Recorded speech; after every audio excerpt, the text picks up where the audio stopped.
এবার সাকিবের সাথে পিএসএল খেলবেন মিরাজ। প্রথমবারের মতো বিদেশি কোনো ফ্র্যাঞ্চাইজি লিগ খেলতে যাচ্ছেন বাংলাদেশি এই অলরাউন্ডার। তাই তো মিরপুরের ইনডোর স্টেডিয়ামে সাদা বলের প্র্যাকটিস করলেন।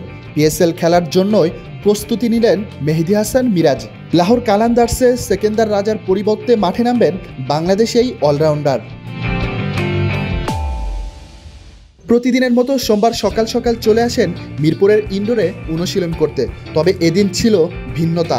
লাল বলের অনুশীলন বাদ দিয়ে সাদা বল দিয়ে অনুশীলন করেন মেহেদী হাসান মিরাজ। লম্বা সময় সাদা বল দিয়ে প্র্যাকটিস করেন এই অলরাউন্ডার। এমনকি অনুশীলনে বড় বড় শট খেলতে দেখা যায়। মূলত পিএসএলকে সামনে রেখেই মিরাজের সাদা বলের অনুশীলন। যদি সবকিছু ঠিকঠাক থাকে তাহলে হয়তো সাকিবের সাথে মাঠ মাতাবেন মিরাজ। প্রথমবারের মতো কোনো বিদেশি ফ্র্যাঞ্চাইজি লিগে খেলতে যাওয়া মিরাজ চাইবেন নিজের সেরাটা দিতে। এখন দেখার বিষয় কেমন পারফরমেন্স করেন।